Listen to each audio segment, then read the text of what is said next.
12장 6절로 25절입니다. 사무엘상 12장 6절로 25절까지 함께 교독해서 읽도록 하겠습니다. 사무엘이 백성에게 이르되 모세와 아론을 세우시며 너희 조상들을 애굽 땅에서 인도하여 내신 이는 여호와이시니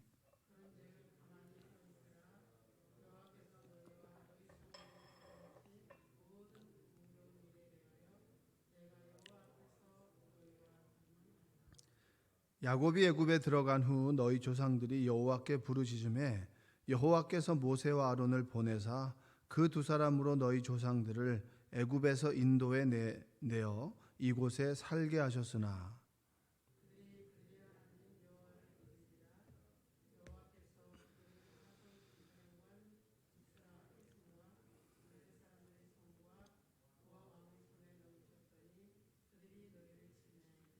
백성이 여호와께 부르짖어 이르되 우리가 여호와를 버리고 바알들과 아스타롯을 섬김으로 범죄하였나이다. 그러하오나 이제 우리를 원수들의 손에서 건져 내소서. 그리하시면 우리가 주를 섬기겠나이다 하매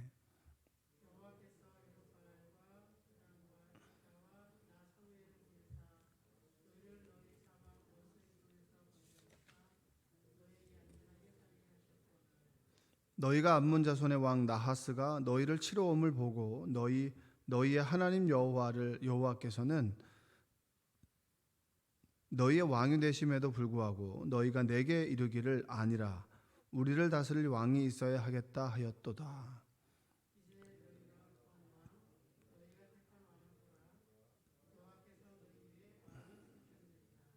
너희가 만일 여호와를 경외하여 그를 섬기며 그의 목소리를 듣고 여호와의 명령을 거역하지 아니하며 또 너희와 너희를 다스리는 왕이 너희의 하나님 여호와를 따르면 좋겠지만은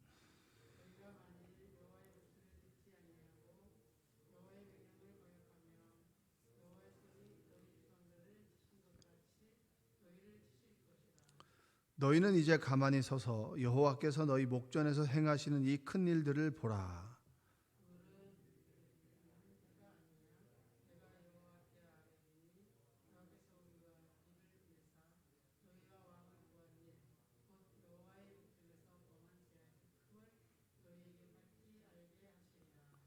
이에 사무엘이 여호와께 아뢰매 여호와께서 그날에 우레와 비를 보내시니 모든 백성이 여호와와 사무엘을 크게 두려워하니라.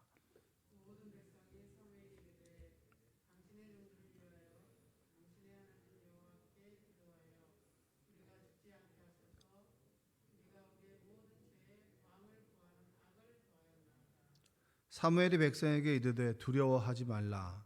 너희가 과연 이 모든 악을 행하였으나 여호와를 따르는 데에서 돌아서지 말고 오직 너희의 마음을 다하여 여호와를 섬기라.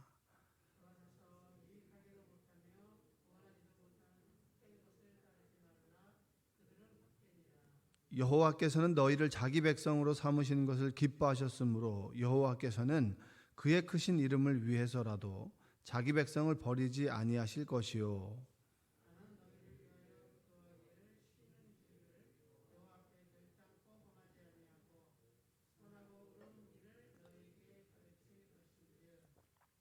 너희는 여호와께서 너희를 위하여 행하신 이 큰 일을 생각하여 오직 그를 경외하며 너희의 마음을 다하여 진실이 섬기라. 만일 너희가 여전히 악을 행하면 너희와 너희 왕이 다 멸망하리라. 아멘.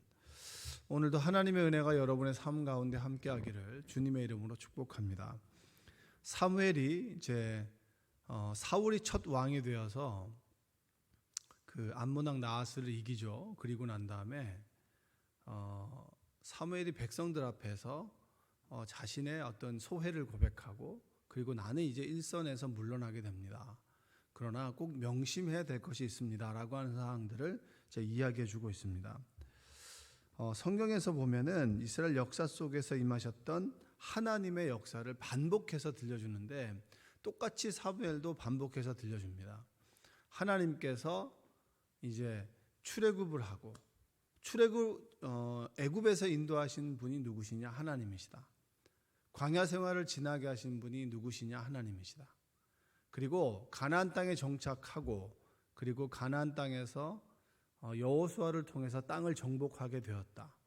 정복하게 된 이후로 하나님께서 우리가 범죄할 때마다 이민족의 침입을 허용하셨고 그리고 이민족이 침입할 때마다 하나님께서 하나님의 사람들을 보내셨다. 그래서 여기에서 보면 4명의 사사를 이야기합니다. 4명의 사사.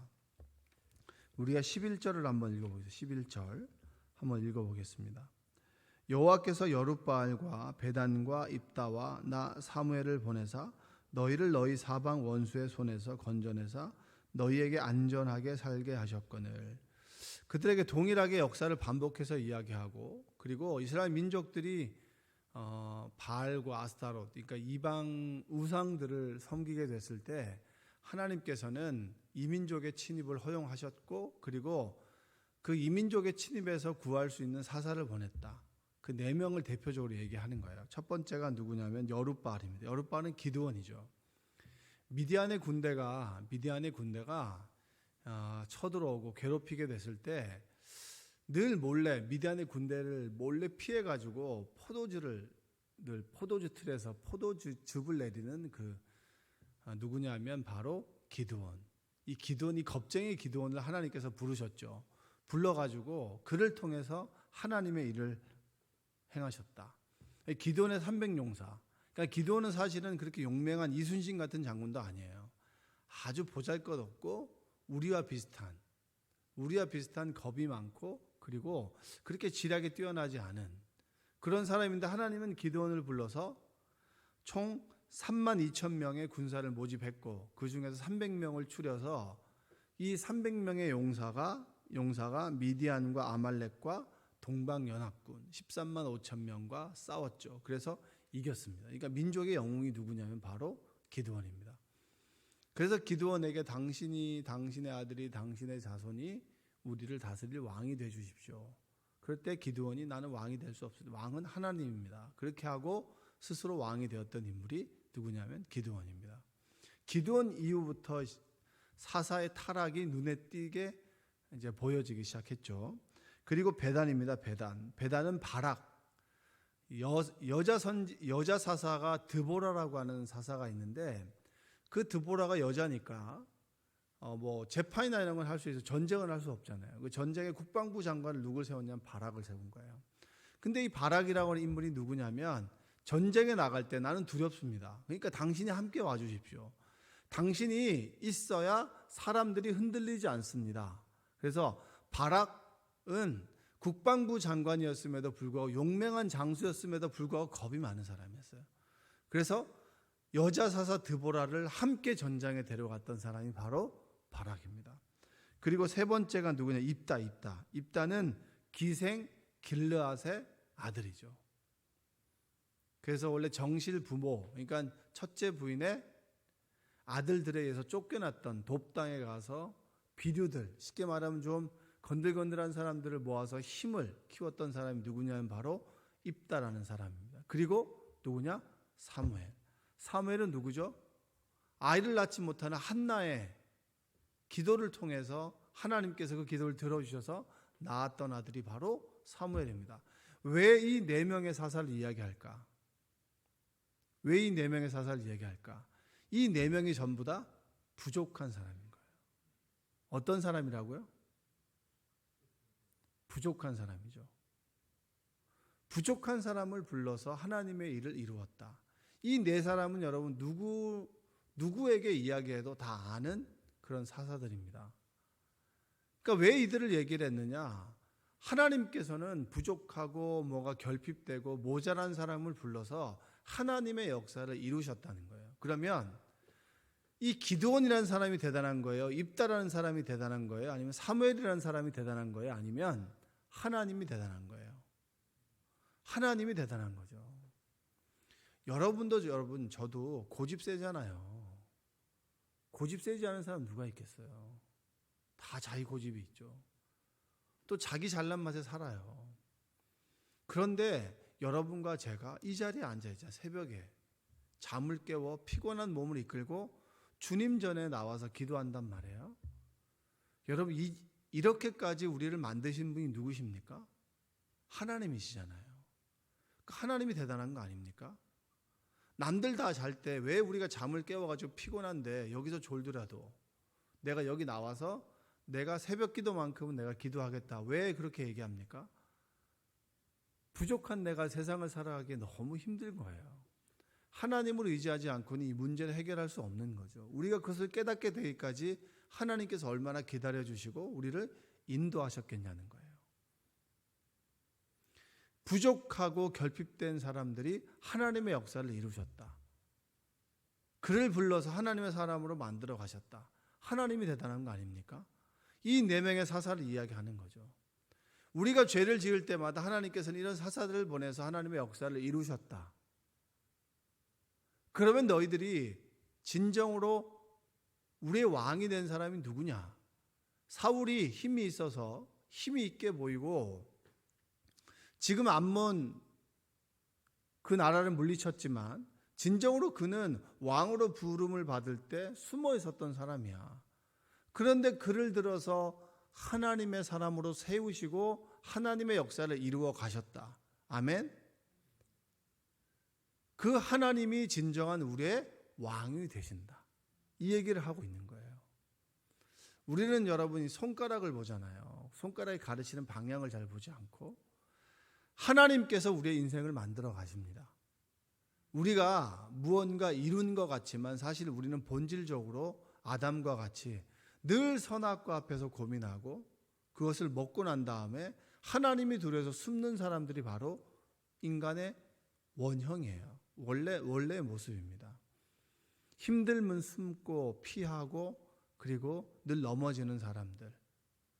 강력한 힘 앞에서는 숨어 있는 사람들이 바로 우리와 같은 사람들이에요.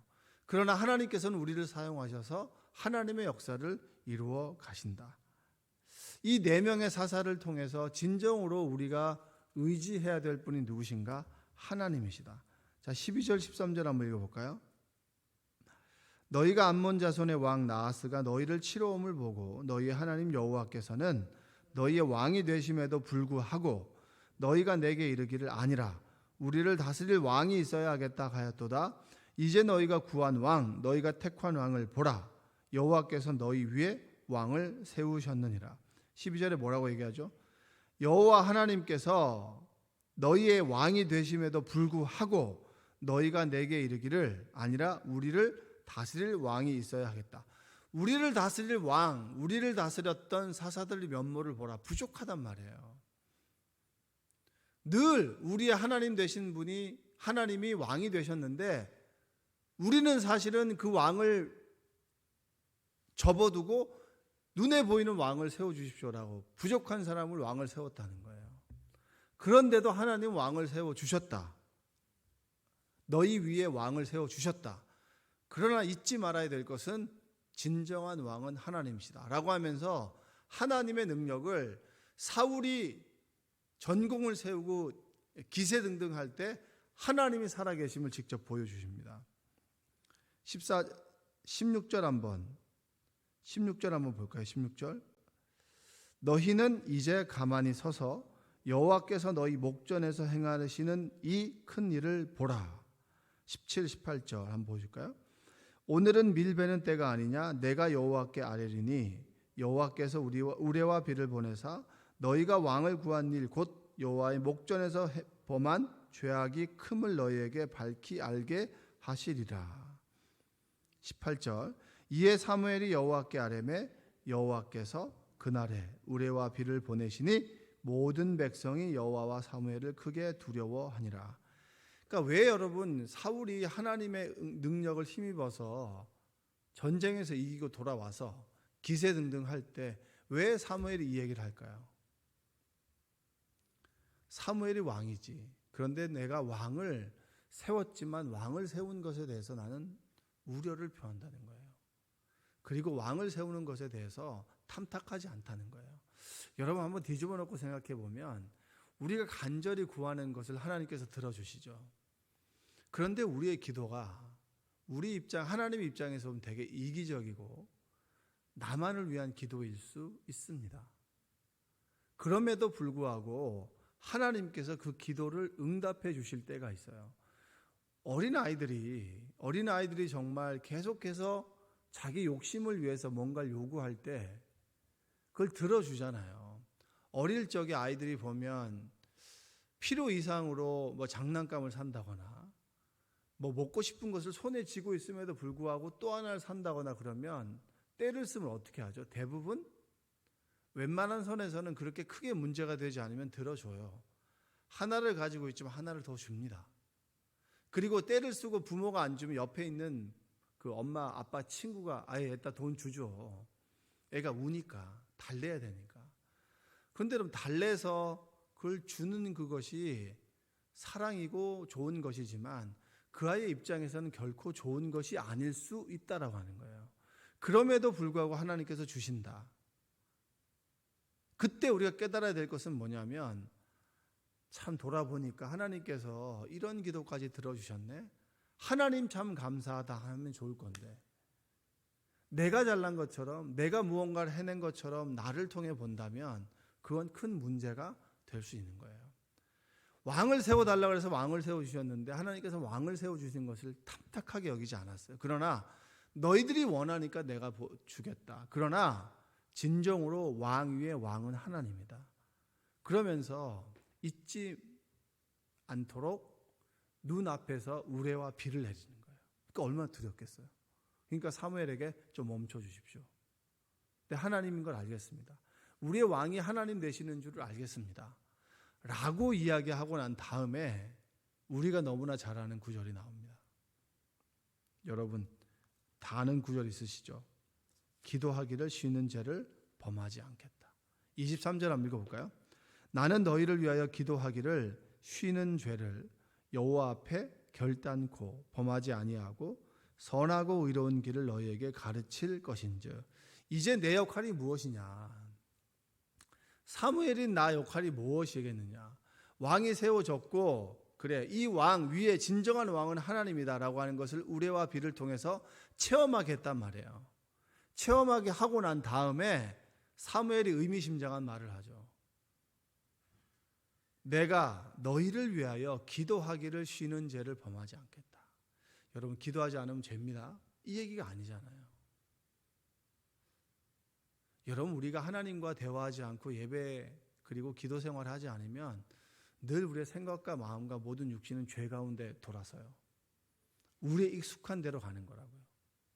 익숙한 대로. 어떤 운동을 갖다가 처음에 배울 때 이렇게 탁구 같은 거 배울 때 보면 이렇게 그 뭐 스매싱이나 이런 거 치거나 아니면 뭐 드라이브를 칠 때 보면은 배울 때 되게 어색해요. 원래 우리가 하는 행동이 아니에요. 여러분 뭐 평소 다닐 때 뭐 이러고 다니세요? 이러고 안 다니잖아요. 어색한 거를 몸에 익숙하게 하려면 얼마나 힘들겠어요. 그러니까 계속 어색한 것을 익숙하게 만드는 거죠. 여러분 우리가 하나님께 기도하지 않으면 우리의 생각은 늘 세상을 바라봅니다. 편하게 보는 거죠. 우리의 육신도 편해지는 거죠. 여러분 우리가 코로나를 경험하면서 교회 나오신 분들 대부분은 뭐냐면 처음에는 코로나 때문에 온라인 예배를 드렸어요. 근데 온라인 예배를 드리니까 좀 편해져요. 근데 교회 갈 수 있음에도 불구하고 온라인 예배를 드리는 분도 있어요. 근데 그 중에서는 더 이상 안 되겠다. 이러고 되면 예배도 안 되고 이것도 아니고 저것도 안 되겠다 싶어가지고 내가 예배를 나오겠다라고 하는 분들이 많아요. 왜냐하면 우리는 앉으면 눕고 싶고 누우면 자고 싶고 우리는 그렇잖아요. 그러니까 사무엘이 너희들이 기적도 보고 하나님 살아계신 우리와 비를 통해서 봤지만 시간이 지나면 눈에 보이는 것에 익숙해질 수밖에 없어. 그래서 너희가 죄 가운데 빠질 수밖에 없어. 그래서 내가 너희를 위해서 쉬지 않고 기도하겠어. 왜? 그게 내 사명이니까. 이제는 사울이 내 역할을 감당할 거야. 어느 정도는. 그러면 내 역할이 뭘까? 그러면 내가 사울과 함께한 너희들을 위해서 기도하겠다. 하나님으로부터 멀어지지 않고 죄 가운데 빠지지 않도록 내가 기도하겠다. 내가 기도하지 않으면 나는 사명을 감당하지 못하는 게을리하는 죄를 범하게 되는 거야. 이 얘기를 지금 해주고 있는 거예요. 그러니까 이게 문맥만 딱 따서 보면은 기도하지 않으면 죄예요. 이 얘기가 아닌 거예요. 그러나 좀 폭넓게 해석하자면 내가 하나님께 기도하지 않으면 죄 가운데 빠질 수밖에 없는 부족한 사람이구나 라고 해석하면 어떻게 보면 조금 나에게 적용하기가 좋겠죠. 그러나 표면적으로 너 기도하지 않아? 장로님이, 권사가, 집사가 기도하지 않아? 그럼 죄야. 이렇게 얘기할 수는 없는 거예요. 왕이 진정한 하나님을 대신해서 왕이 돼버리고, 돈이 왕이 돼버리고, 내 학력이, 내 명예가, 내가 가지고 있는 힘이, 그리고 내 습관이 하나님을 대신하게 됐을 때 우리는 죄 가운데 빠질 수밖에 없는 거예요. 그럴 때 우리가 하나님께 늘 기도하면 하나님께서 깨우쳐 주시고 우리를 돌아서게 하신다는 거죠. 그래서 우리가 죄 가운데 빠지지 않게 된다. 그러나 사무엘은 민족을 향해서 뭐라고 얘기합니까? 끊임없는 이스라엘 역사에 봐봐라. 하나님을 늘 떠났다 우리는.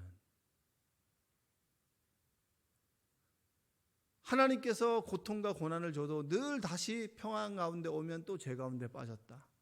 난 그걸 알고 있다. 그래서 너희들이 죄 가운데 빠지지 않도록 내가 기도하겠다. 기도하지 않으면 나는 사명을 감당하지 못하는 죄인일 수밖에 없다. 이 얘기를 해주고 있는 거예요. 여러분, 우리는 늘 죄를 지을 수밖에 없죠. 구원 받았음에도 불구하고, 회개하고 용서함을 받았음에도 불구하고 우리는 하나님의 자녀이지만 아직 습관이나 생각이나 모든 것들이 부족하고 또 세상 가운데 있기 때문에 늘 죄를 지을 수밖에 없습니다. 그럼에도 불구하고 오늘 사무엘은 우리에게 말해요. 부족한 너희를 이만큼 만들어준 것이 하나님의 능력이고 하나님의 은혜다. 그럼 우리가 해야 될 것이 뭐냐? 그 은혜를 깨닫고 그리고 그 은혜를 잊지 않기 위해서 하나님과 늘 교제하는 거, 기도하는 거야. 여러분, 기도를 쉬지 않는 여러분들 되시기 바랍니다. 기도를 며칠 쉬면 어떻게 되죠? 몸은 좀 편할 수 있는데 뭔가가 좀 공허하죠. 기도의 맛을 아는 사람들은 제일 힘들 때가 그래요. 뭔가 내가 기도하는데 이 기도가 뭔가 하나님과 연결되지 않는다. 뭔가 막혀있다라고 하는 답답함을 가지고 있을 때 기도하는 사람들은 되게 힘들어요. 또 기도의 눌림이라고 하죠. 내가 기도해야 되는데 자꾸 이렇게 기도의 어떤 장소나 기도의 시간들을 자꾸 잊어버릴 때 기도의 눌림은 있는데 기도하지 않을 때 제일 답답하죠. 여러분 안에 기도가 좀 회복되었으면 좋겠습니다. 하나님께서 내 아버지가 되시고 하나님께서 내 왕이 되신다라고 하는 고백의 기도가 회복되었으면 좋겠습니다. 또한 우리 주변에 그 기도의 맛을 모르고 기도의 능력을 모르고 하나님을 모르는 사람들이 얼마나 많이 있어요. 그들을 위해서 기도하기를 쉬지 마십시오. 알면서도 기도하지 않으면 죄예요. 모르면서 기도하지 않는 것은 괜찮아요. 그러나 내가 어느 정도 하나님을 알고 내가 나에게 붙여준 사람들이 있잖아요. 그 사람들을 위해서, 자녀들을 위해서도 기도하지 않고 내 남편을 위해서 기도하지 않고 또 내 영적으로 나에게 붙여주신 사람들, 내가 정말 양육해야 될 사람들을 기도로 섬기지 않는다면 우리가 하나님 앞에 부끄러운 거예요. 사명을 감당하지 않으니까. 사무엘의 입장에서 보면 그것은 죄인 거죠. 사명을 감당하지 않는 죄. 여러분, 기도의 눌림에서 벗어나고 늘 하나님께 기도하고 간구함으로 하나님의 능력을 경험하는 여러분 되시기를 주님의 이름으로 축원드립니다. 기도하겠습니다. 사랑과 은혜가 풍성하신 아버지 하나님 감사합니다. 사무엘이 애다른 심정으로 이스라엘 민족을 향하여 내가 기도하기를 쉬는 죄를 범하지 않겠다라고 고백했습니다. 늘 눈에 보이는 것을 쫓아가고 그것에 만족하고 살아가는 우리 부족한 사람들, 하나님 모여서 예배합니다. 이 시간 결단합니다. 하나님, 늘 하나님이 나의 구원자 되시고 아버지가 되심을 믿사오니 우리의 인생을 인도하여 주옵소서. 또 우리가 부족하여서 한눈 판다 할지라도 돌아보게 하여 주시고 돌아오게 하셔서 하나님만 붙들고 살아가는 인생 되게 하시고 시간이 날 때마다 그리고 내가 어느 곳에 있든지 하나님을 늘 찾고 부르고 그리고 고백하는 우리 그리스도인 되도록 도와주옵소서. 예수님의 이름으로 기도합니다. 아멘.